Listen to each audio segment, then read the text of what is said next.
Buenos días, América Latina. Buenas tardes, España zurda y plurinacional.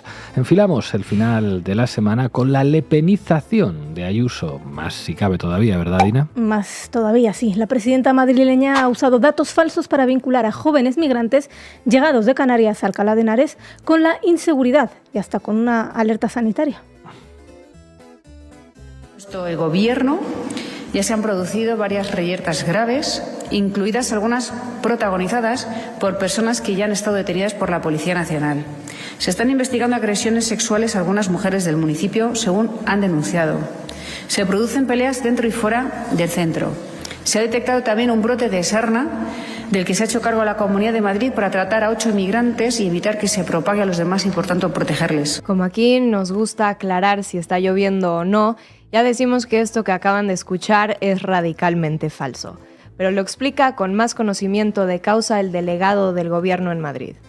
Ese tipo de mensajes son francamente dañinos, generan alarma y van en contra de la convivencia. Por lo tanto, desde luego condeno cualquier tipo de valoración en ese sentido, que desde luego no está acreditada por los datos. Tampoco está acreditada por los datos. En relación con las agresiones sexuales que usted me preguntaba, en estos momentos, en Alcalá de Henares, no hay abierta ninguna investigación por agresión sexual vinculada a un posible origen en los migrantes del cuartel Primo de Rivera. El líder del PSOE en la Comunidad de Madrid también ha criticado la difusión de bulos por parte de Ayuso.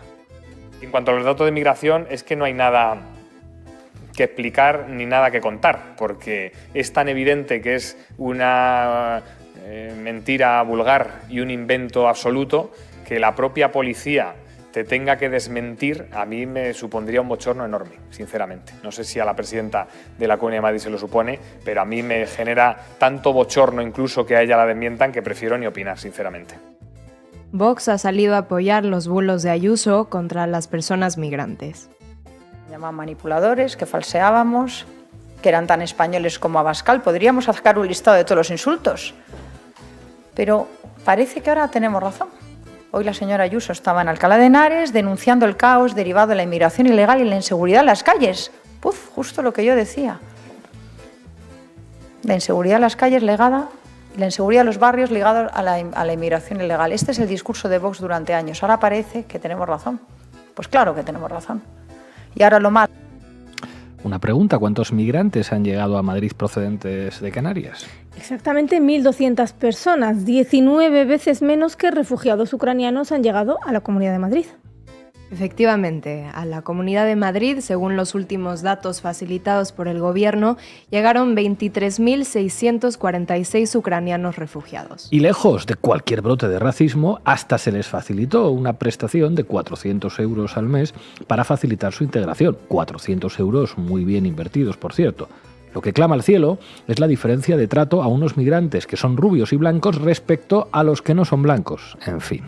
Hoy en día tenemos que redoblar nuestros esfuerzos para no dar credibilidad a informaciones falsas que condicionan nuestras decisiones económicas, nuestras tendencias políticas y la opinión que nos formamos sobre determinadas personas, colectivos y organizaciones. Empresas, formaciones políticas y ciertos lobbies que tienen detrás no destinan dinero a determinados medios de infoxicación únicamente para que hablen bien de ellas, sino también con el fin de que ataquen a la competencia o a sus enemigos, aunque para ello tengan que recurrir a fake news. En muchos casos, los bulos buscan sembrar el odio hacia ciertos colectivos, el peligrosísimo germen que viene alimentando de nuevo el fascismo.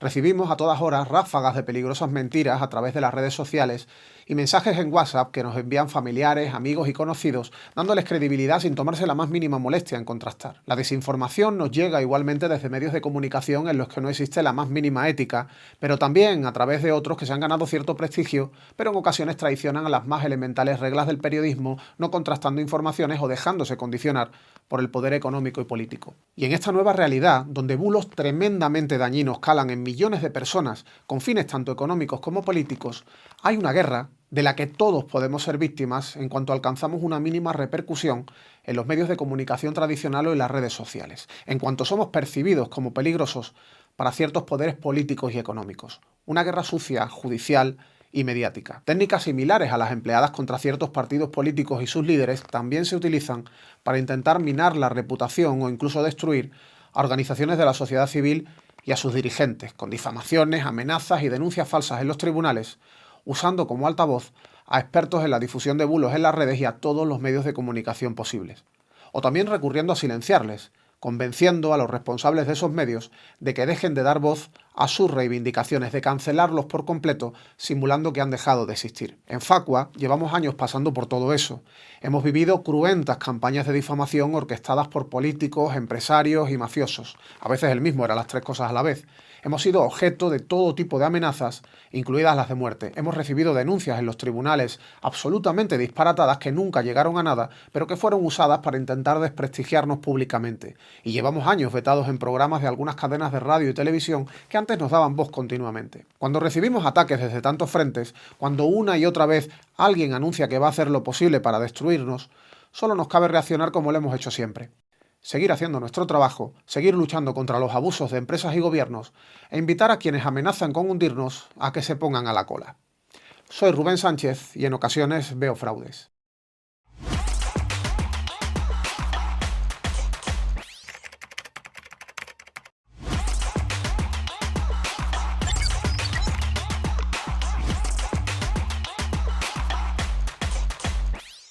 En ocasiones veo fraudes, el podcast de Facua con Rubén Sánchez. Tras acabar el último programa, como siempre, llame a mi representante. ¿Qué pasa, Rubén? ¿Cómo estamos? ¡Feliz año y esas cosas! ¿Cómo hemos cambiado, eh? El gobierno no es capaz de meterle mano a los supermercados. Hombre, esto es una angustia. Se le quitan a uno las ganas de comer. Mira, yo, que estoy con manzanilla. Es una manzanilla un poco fuerte. Tú podrías dejar de comer un poquito, ¿eh? ¿Cuánto has engordado en Navidades? Rubén, di la verdad.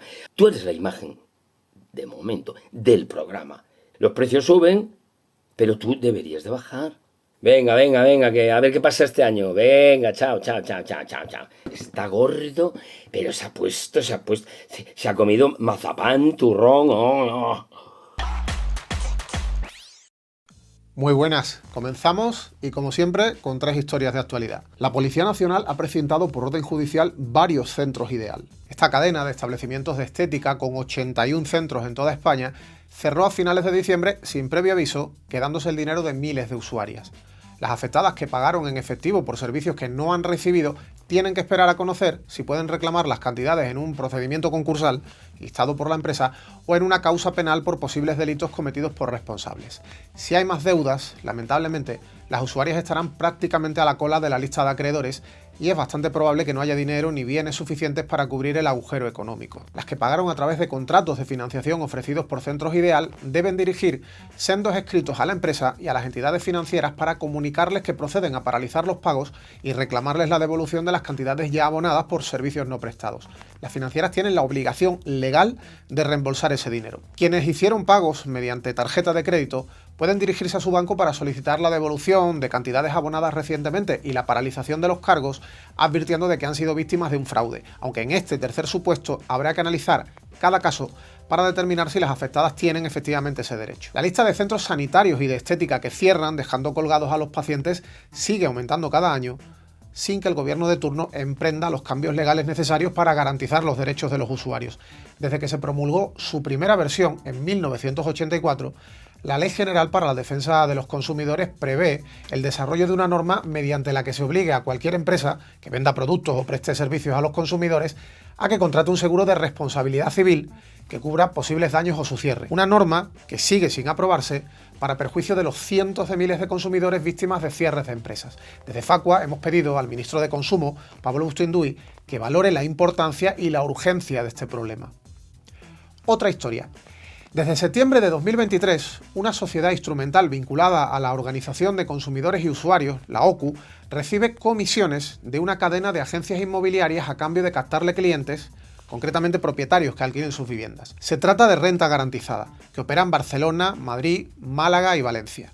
La OCU recibe comisiones más elevadas cuanto más caros sean los alquileres, beneficiándose así de los altos precios de la vivienda. Esta cadena de inmobiliarias es la última de una larga lista de empresas que pagan o han pagado comisiones a la OCU en los últimos años por conseguirles clientes, entre las que se incluyen las energéticas Repsol, Cepsa, Esferaluz, Feni Energía, Viesgo, Gas Natural Fenosa, Holaluz y Octopus Energy, el grupo de telecomunicaciones MásMóvil, el intermediario financiero y ahorro y la aseguradora Caser. En el acuerdo que recoge los pagos de renta garantizada a la sociedad OCU Ediciones S.A., Ambas se comprometen a mantener absoluta confidencialidad respecto a todos los aspectos de su aplicación y cumplimiento. Facua ha pedido al Ministerio de Derechos Sociales, Consumo y Agenda 2030 que ponga fin a este tipo de prácticas. Es incompatible que una asociación de consumidores actúe con la independencia que nos exige la ley, mientras una empresa privada financia sus actividades a cambio de promover la contratación de sus servicios.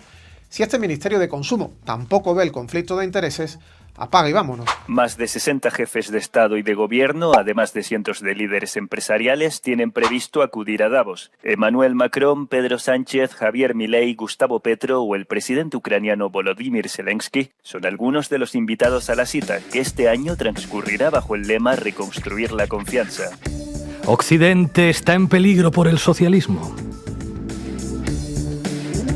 En lo único que devino la agenda del feminismo radical es en mayor intervención del Estado para entorpecer el proceso económico y darle trabajo a burócratas que no le aportaron nada a la sociedad, sea en formato de ministerios de la mujer u organismos internacionales dedicados a promover esa agenda. Quiero darles un mensaje a todos los empresarios aquí presentes y a los que no están. No se dejen amedrentar ni por la casta política ni por los parásitos que viven del Estado. No se entreguen a una clase política que lo único que quiere es perpetuarse en el poder y mantener sus privilegios. Ustedes son benefactores sociales, ustedes son héroes. Que nadie les diga que su ambición es inmoral. Si ustedes ganan dinero es porque ofrecen un mejor producto, un mejor precio, contribuyendo de esa manera al bienestar general. No cedan al avance del Estado. El Estado no es la solución. El Estado es el problema mismo. Ustedes son los verdaderos protagonistas de esta historia y sepan que a partir de hoy cuentan con Argentina como un aliado incondicional. Muchas gracias y ¡viva la libertad, carajo! Bueno, toda esta sarta de estupideces es lo que ha dicho en Davos Javier Milei. Pero ojo, en Davos Javier Milei no es visto como un lunático ultraderechista. En Davos, Milei es el bufón oficial de los ricos. El fundador y presidente ejecutivo del Foro de Davos, un tal Klaus Schwab, ha afirmado en la presentación del encuentro que Milei ha devuelto, atención, el Estado de Derecho a la Argentina. Casi nada. Y todo ello en el año en el que todo apunta a que Donald Trump volverá a la Casa Blanca. Así están las cosas en el mundo y en el capitalismo. Bienvenidos y bienvenidas a La Base. La Base, con Pablo Iglesias, Sara Serrano, Manu Levín e Ina Afinogénova. Un día más aquí en La Base navegando este océano distópico en el que están convirtiendo el mundo y a la provincia España. Pero aquí seguimos en este barco pirata dispuestos a navegar contra viento y marea gracias a ustedes que nos financian y que nos permiten ser libres. Laura Arroyo, ¿qué nos tienes preparado hoy? Bueno, vamos a enterarnos un poco qué es el Foro de Davos, pero sobre todo quiénes son los protagonistas en esta edición número 54. Bueno, imagino que la prensa, que depende de los anunciantes que están allí en Davos, pues dirá que muy bien, ¿no? Depende de los anunciantes y hace de anunciante directamente en algunos casos, lo vamos a ver enseguida, y vamos a ver también cómo la prensa, bueno, nos presenta un amplio abanico de horizontes políticos posibles en su tratamiento del mundo en el que vivimos. ¿Por qué borrascas vas a meter el Tupolev, comandante Afinogénova? Vamos a profundizar un poquito más aquello que citaste en tu editorial, el esperpento de Javier Milei. Hablaremos de los peligros del colectivismo y del feminismo radical. Los peligros del colectivismo, del feminismo, del comunismo. Como no podía ser de otra manera, hoy vamos a contar con Raúl Sánchez Cedillo. Esperamos que su ironía y su mordacidad nos den, digamos, algo de placebo para seguir viviendo en este mundo. Arrancamos, Xavi. La base de datos. Muchos ojos se encuentran estos días en esa ciudad pequeña de los Alpes que cuenta con 11.000 habitantes en Suiza, Davos. Y eso se debe a que se trata de la ciudad anfitriona de uno de los eventos más esperados y reputados a nivel internacional por el tipo de asistentes y las conversaciones que ahí se producen. Pero vamos por partes. ¿Qué es el Foro de Davos? El Foro de Davos es un encuentro anual que reúne a los principales líderes empresariales, líderes políticos internacionales, periodistas e intelectuales de mucho peso, etc. Como vemos, se trata de personalidades particularmente influyentes que se dan cita anualmente en Davos, en esta asamblea que organiza el World Economic Forum. Este foro fue fundado en 1971 por el profesor de economía del que habló Pablo Klaus Schwab. Un foro de personas influyentes, pero también de organizaciones influyentes, es decir, de grandes empresas, ¿no? Empresas clave. De hecho, los socios del World Economic Forum son un selecto grupo conformado por las 100 multinacionales más poderosas del mundo, desde Barclays, Credit Suisse o el Deutsche Bank hasta Google, por ejemplo. Así es. Hay alrededor de 1.200 compañías que pagan anualmente una membresía anual, insisto, de más de 27 millones de francos, es decir, 28.653.000 euros al año. Este año el foro congrega a cerca de 2.800 invitados, entre jefes de Estado, milmillonarios, grandes CEOs, etcétera. ¿Y de qué se supone que hablan estas personalidades de tan alto nivel que representan la mínima parte de las personas del mundo? Pues están muy preocupados por la desigualdad en el mundo, básicamente. Vamos allá. Este año el foro se desarrolla entre el 15 y el 19 de enero y se trata de la edición 54 de este encuentro. El título es elocuente, Reconstruyendo la confianza, y tiene 4 grandes ejes sobre los que hay reuniones sectoriales y conferencias.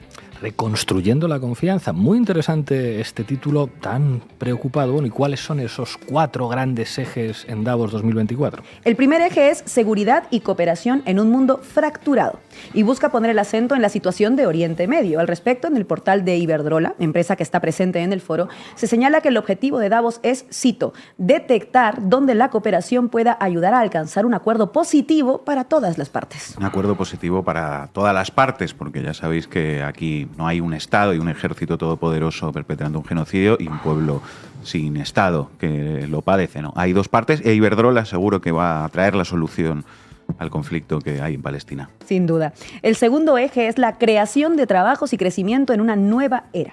El tercero, la inteligencia artificial como motor de la economía y la sociedad. Y el cuarto, estrategia para el clima, la naturaleza y la energía. Aunque hay que decir que a la presidenta de la Comisión Europea, Ursula von der Leyen, no le parece que el clima sea el mayor problema en la actualidad. For the global business community, the top concern for the next 2 years is not conflict or climate. It is disinformation and misinformation, followed closely by polarization within our societies. These risks are serious because they limit our ability to tackle the big global challenges we are facing.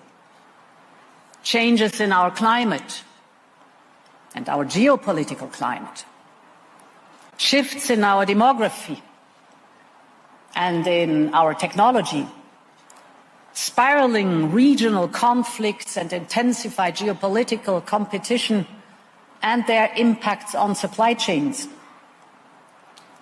The sobering reality is that we are once again competing more intensely across countries than we have in several decades. And this makes the theme of this year's Davos meeting even more relevant: rebuilding trust. This is not a time for conflicts or polarization. This is a time to build trust. Comentaba nuestro técnico de sonido que von der Leyen le recordaba a una de las brujas del cuento de Roald Dahl. En fin, la polarización, claro, como si el gran problema actual estuviera generado por 2 extremos opuestos que a partes iguales y con la misma responsabilidad disputaran entre sí como si no hubiera un genocidio donde hay un genocida y un pueblo bombardeado. No, decir esto es polarizar. Agresores y víctimas al mismo nivel. Hay que decir también que es comprensible que el clima no resulte un problema principal para von der Leyen y que, de hecho, tener este eje en un foro al que asisten las personalidades mundiales en aviones privados es cuanto menos bastante hipócrita. Pero bueno, más allá de estos ejes de discusión, ¿quiénes los discuten?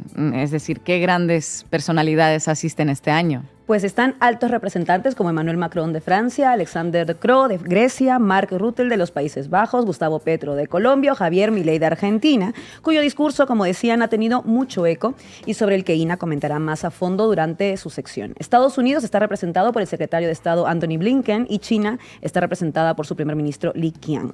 También está Volodymyr Zelensky por Ucrania, quien, por cierto, se ha llevado muchos aplausos, algunos en pie. Escuchemos una parte de su discurso. Alguien que piense que esto es solo o trata solo de Ucrania están totalmente equivocados. Ya se han vislumbrado posibles direcciones, incluso calendarios sobre otras agresiones de Rusia, más allá de Ucrania.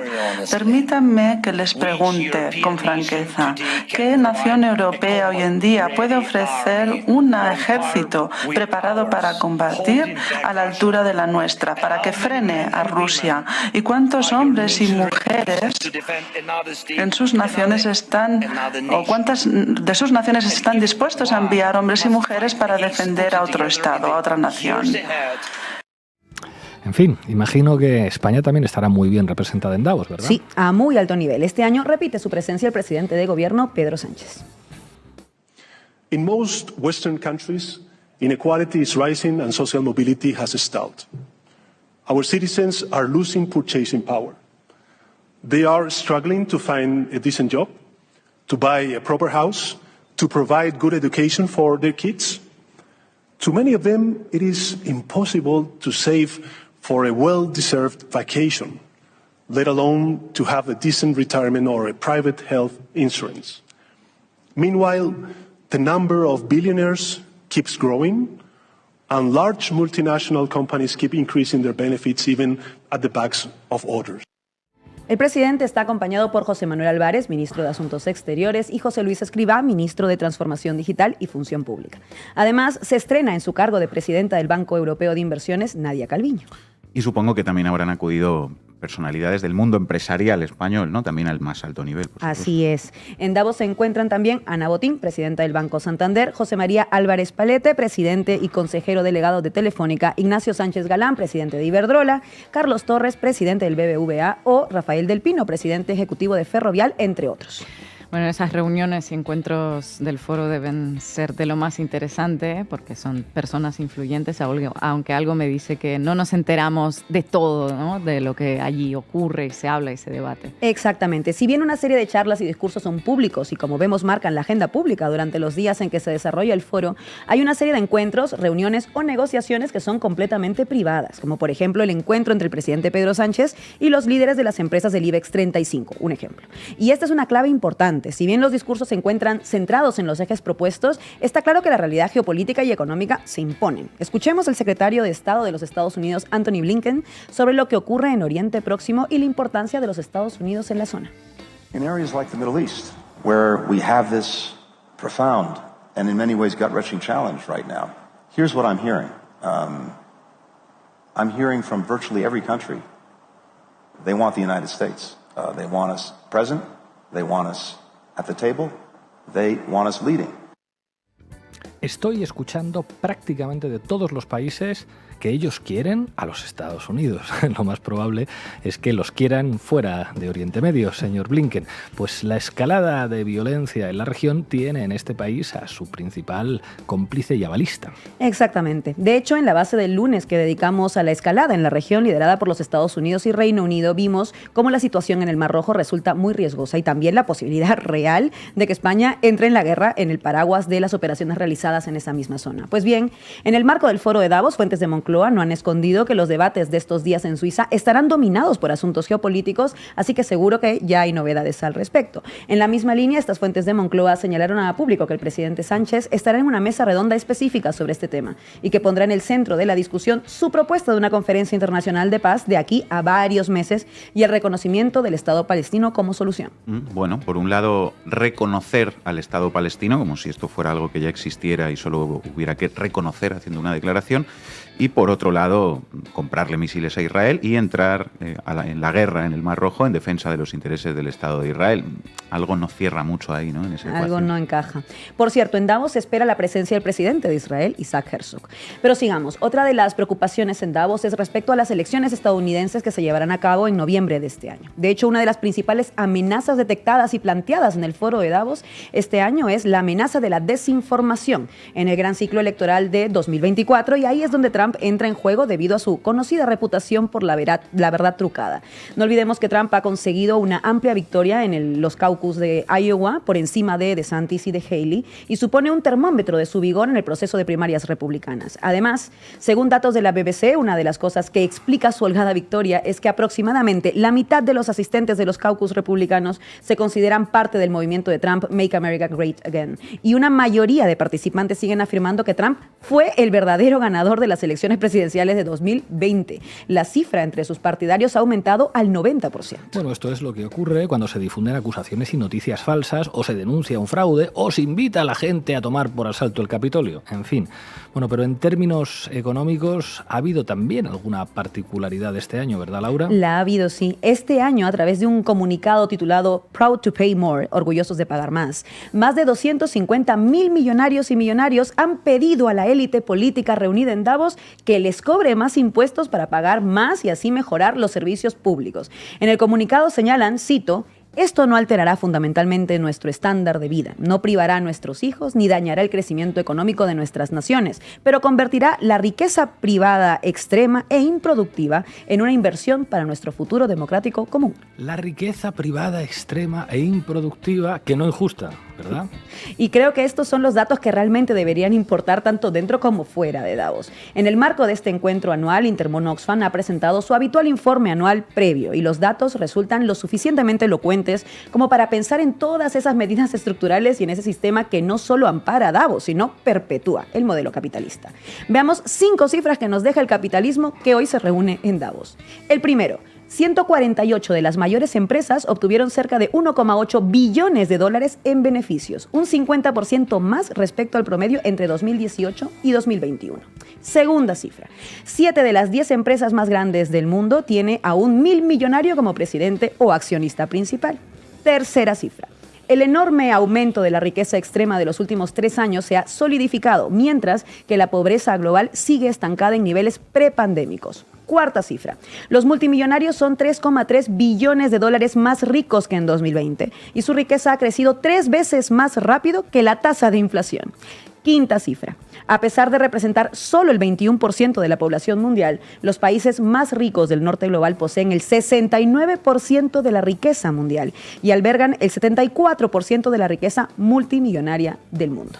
Estas son solo 5 de las múltiples cifras que pueden encontrar en el informe de Oxfam y que, como vemos, nos hablan más sobre aquello de lo que no se quiere hablar en Davos, donde la discusión no redunda en transformaciones de fondo, no solo por lo costoso que supone realizar este foro o incluso ese $500,000 que pagan los miembros para acudir a esta reunión internacional, sino por la hipocresía de hablar de preocupaciones por la desigualdad global cuando se busca sostener el modelo que las genera y perpetúa en medio de cenas de lujo y fiestas con actuaciones donde hace falta más que ese $500,000 para asistir. Tal vez haría falta menos aviones privados para combatir la emergencia climática, menos euros destinados a cenas lujosas para combatir la desigualdad y menos discursos que hablen de alcanzar acuerdos positivos para ambas partes, cuando de lo que se trata es de evitar un genocidio como el que ocurre en Gaza. Gracias, compañera.